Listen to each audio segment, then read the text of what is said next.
buka subsektor untuk car wash. Pasal car wash ni sudah lama kita minta pada KDN, government lah, kita minta pada kerajaan untuk buka balik sektor untuk car wash yang dulu pernah diorang buka time 6P 10 years before. So pada tahun lepas dia dah buka, lepas tu diorang dah freeze balik.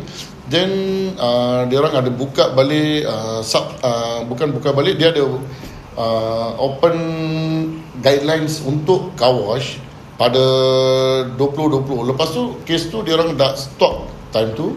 Dan sampai sekarang untuk car wash kerajaan dah freeze. So kami sebagai pengusaha-pengusaha car wash kat sini, kami menyeru pada kerajaan agar buka balik untuk subsektor car wash.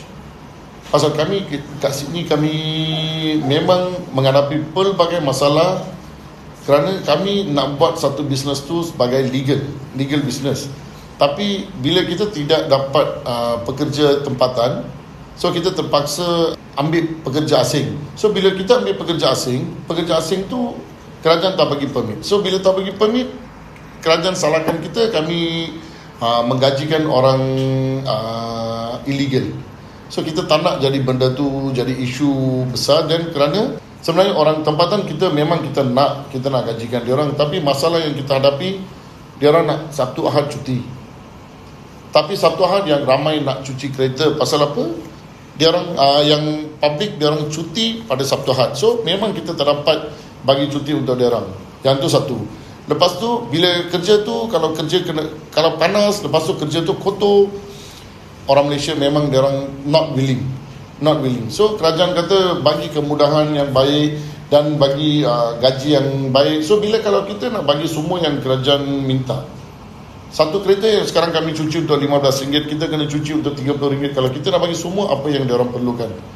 So kalau pekerja asing, gaji dia boleh katakan rendah daripada apa yang gaji orang Malaysia. Lepas tu orang Malaysia, kalau kita bagi gaji yang tinggi, still diorang tak nak datang untuk kerja. Pasal Sabtu Ahad diorang nak cuti. Lepas tu diorang kerja 1-2 hari, lepas tu nak cuti. Kerja 1-2 hari, diorang nak cuti.